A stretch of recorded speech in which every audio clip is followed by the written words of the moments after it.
Radio 2M. Faites entrer l'invité.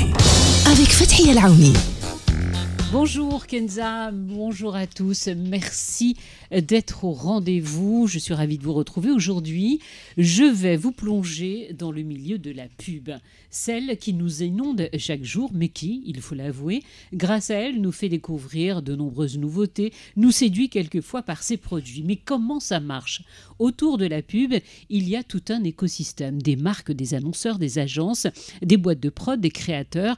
Comment travaillent-ils au juste ? La grande messe des marques, des annonceurs et startups s'est tenue la semaine dernière dans la capitale économique du Royaume. L'occasion pour nous d'en parler, l'African Digital Summit. Il a réuni l'ensemble du milieu du marketing digital et de la communication au Maroc, mais bien au-delà, avec en ligne de mire les nouvelles technologies et bien sûr l'intelligence artificielle. Pourquoi ce rendez-vous est important ? Qui y participe ? Quel est son objectif ? Quels sont les enjeux majeurs et les défis à relever ? Et en quoi et comment peut-il avoir un impact directement sur nous ? Celui qui va répondre à toutes ces questions, c'est Youssef Chehri, le président du groupement des annonceurs du Maroc. Bonjour. Bonjour Fathia, merci pour l'invitation. Je vais vous demander juste de rapprocher un tout petit peu le micro de vous. Voilà, il se déplace. Eh bien. Voilà. Vous êtes prêt à dire la vérité, toute la vérité, rien que la vérité ? Évidemment. Alors, j'aimerais tout d'abord que vous nous présentiez et à l'ensemble de nos éditeurs ce qu'est le GAM. Alors le GAM, le groupement des annonceurs du Maroc, est une association d'entreprises qui regroupe aujourd'hui plus de 100 entreprises. Donc les 100 entreprises qui représentent plus de 95% de l'investissement publicitaire au Maroc. Donc c'est une association représentative des marques et des annonceurs au Maroc. Il existe depuis 40 ans. Le GAM est membre de la Fédération mondiale des annonceurs. Il est aussi membre actif et présent dans les organes de gouvernance de cette association mondiale. Le rôle du GAM est triple. Donc nous avons d'abord la mission de représentation et de défense des intérêts des annonceurs. Donc une deuxième mission d'information et de formation. Donc le GAM est pourvoyeur de data sur le marché à travers les études qu'il mène annuellement, comme la Digital Trends Morocco qu'on a dévoilée pendant l'African Digital Summit, et un certain nombre d'études qu'on fait avec nos partenaires, notamment dans le cadre de la Fédération mondiale des annonceurs, qui sont des études globales auxquelles le Maroc prend part à travers le GAM. Une troisième mission, et non des moindres, c'est une mission de fédération de l'écosystème marketing, communication, digital et médias au Maroc, en créant des occasions d'échange, de partage entre ces différents acteurs, mais également en contribuant un peu à la structuration et l'organisation de cet écosystème. Alors ça, c'est pour le GAM. Vous acceptez de nous faire entrer un petit peu dans votre monde auquel nous, on ne comprend pas grand-chose, à part la publicité que l'on découvre à la télévision ou que nos auditeurs et tout le monde écoute à la radio. On aimerait bien savoir comment ça marche, le monde de la pub. Elle est partout, mais est-ce que combien de corps de métier ça regroupe finalement ? Parce qu'il y a les annonceurs, mais c'est quoi le circuit ? Jusqu'à ce que nous, on découvre une pub. Alors la publicité, il a pour rôle de faire connaître les marques, augmenter leur notoriété et surtout améliorer leur image auprès du public cible. Le rôle aussi de la publicité, c'est de pouvoir créer le réflexe vers la marque, susciter l'intérêt et surtout influencer le comportement d'achat. Et à partir de là, donc, nous avons besoin de travailler des publicités créatives, des publicités qui attirent l'attention avec des messages clairs, pointus, qui va toucher la cible, et surtout à long terme, des publicités mémorables pour rester dans le top of mind des consommateurs et créer le réflexe naturellement vers la marque. Et là aussi, un impact considérable sur la société. C'est pourquoi nous militons depuis 40 ans pour une publicité responsable et respectueuse du public. La semaine dernière, donc, il y a eu la remise des trophées Tilila. Oui, tout à fait, nous en parlons vendredi. Absolument, donc auquel le GAM est impliqué depuis sa première édition. Et l'objectif, c'est justement d'avoir cet impact sur la société, que ce soit par rapport à des sujets liés à la diversité, l'inclusion, la parité, les droits humains, la durabilité. Et donc, c'est un rôle que la publicité, au même titre que les médias, donc, doit jouer. Maintenant, justement, avant qu'une pub arrive à la télé ou bien sur l'affichage, la radio, le digital, donc il y a tout un processus créatif donc, qui commence par un brief qui vient de chez l'annonceur ou la marque, mais qui implique un ensemble d'acteurs. Donc moi, je suis annonceur, je vends, je sais pas, moi, je vends du textile. Je vends par exemple la veste que vous portez. Je m'adresse à qui? Je vais voir une agence, je vois qui?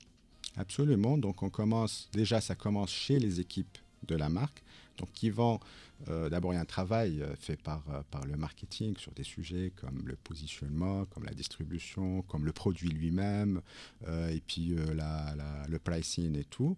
À partir de là, donc, on va identifier les cibles qu'on souhaite toucher et on rédige un brief.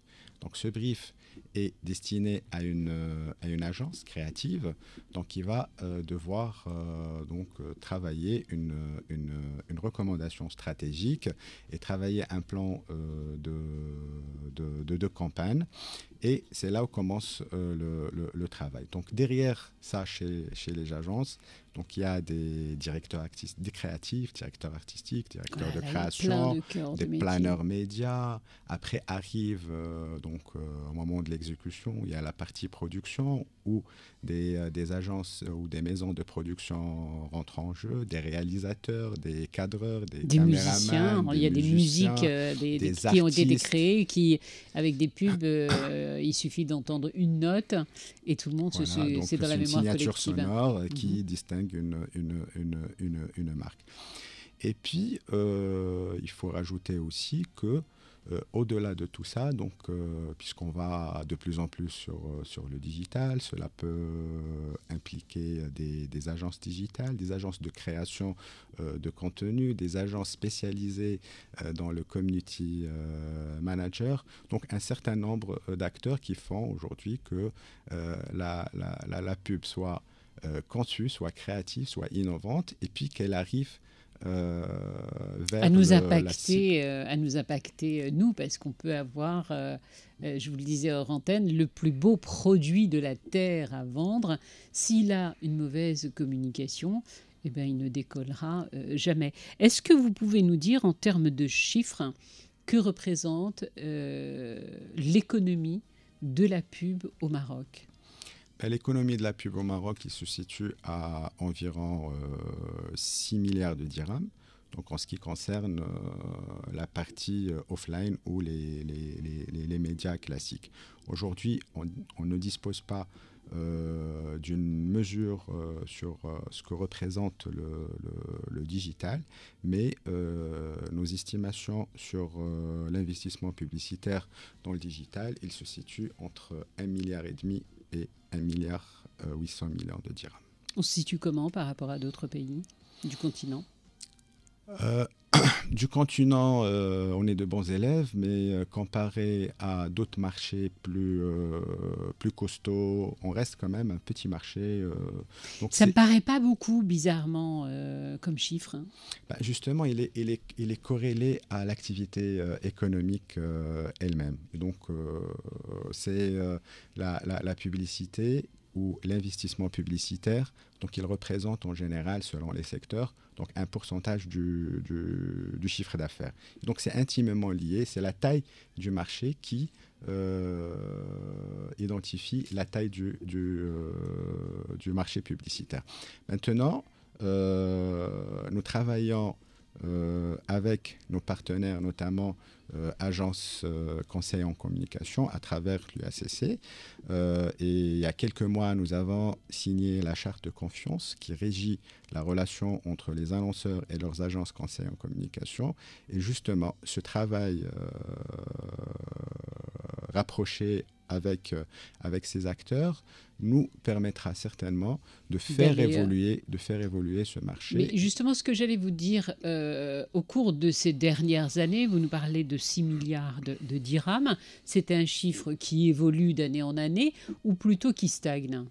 Il y a une évolution, il y a eu l'épisode Covid où on a régressé légèrement comparé à d'autres économies.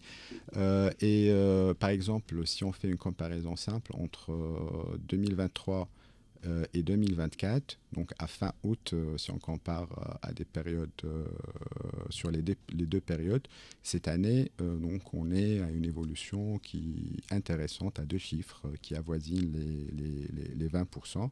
Et nous sommes persuadés qu'on va continuer sur ce trend pour cette année et on aura aussi une évolution considérable pour les années à venir. Il y a un point important à ne pas oublier, c'est la part du digital. Aujourd'hui, la tendance mondiale, c'est que le digital a dépassé tous les autres médias classiques réunis. Donc on s'approche de quelque chose de 60% de l'investissement publicitaire mondial qui va vers le digital. On n'en est pas encore là au Maroc, mais la tendance haussière, donc il va finir certainement par donc rejoindre la tendance internationale.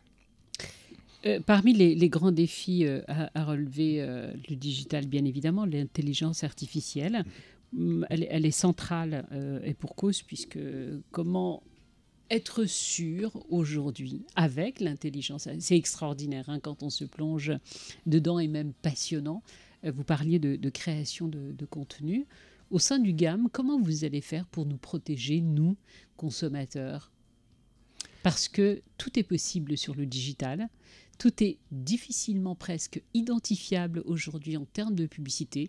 Je suis auto-entrepreneur, je peux balancer le produit que je veux, qui ne va pas être vérifié par les institutions ou autres.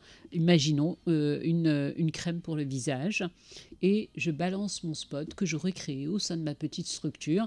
L'intelligence artificielle va énormément m'aider pour créer ce spot. Et j'ai plus besoin de créateurs puisqu'aujourd'hui, vous êtes mieux placé que moi pour le savoir. L'intelligence artificielle est capable de tout faire. Est-ce qu'au niveau du GAM, vous réfléchissez également, avec ces nouvelles technologies, à nous protéger, nous? Alors justement, je parlais tout à l'heure de la charte de confiance. C'est justement notre rôle, c'est de travailler avec nos membres et au-delà, l'ensemble des annonceurs, et les accompagner pour pouvoir donc, promouvoir une publicité responsable et respectueuse du public. Ça, c'est un sujet qui nous anime depuis toujours. Maintenant, comme vous l'avez dit, dans le digital, donc il n'y a pas de limite. La régulation a ses limites dans ce domaine. Et à partir de là, oui, nous, on peut faire notre travail de sensibilisation et on est persuadé que des problèmes de publicité mensongère, publicité irresponsable et tout, ce sont des sujets qui ne concernent pas forcément les grands annonceurs. Aujourd'hui, le GAM, avec ses membres, on représente plus de 95% des annonceurs du Maroc. De l'écosystème et de l'investissement publicitaire au Maroc. Bien sûr, donc le digital avec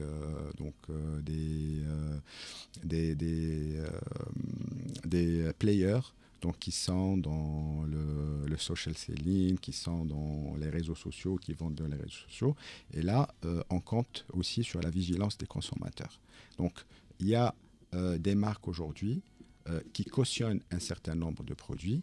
Donc, on sait que lorsqu'on va acheter chez ces marques, qu'on est protégé, ils sont responsables, ils ont des responsabilités, leurs pratiques sont connues.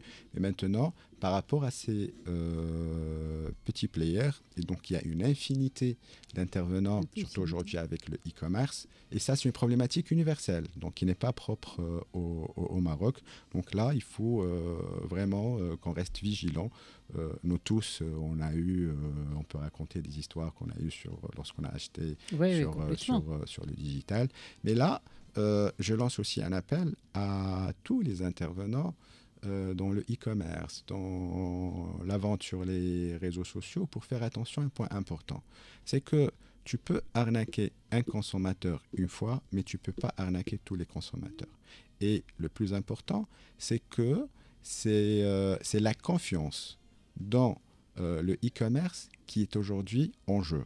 Et donc, si ces gens-là, ils sont intéressés par continuer à travailler et par continuer à vendre sur ces réseaux, donc ils ont intérêt donc, à être sérieux et à être responsables et respecter leur public. Vous travaillez d'ailleurs avec l'association des consommateurs? L'association des... Vous les approchez pour justement sensibiliser au travail que vous faites pour justement protéger les consommateurs?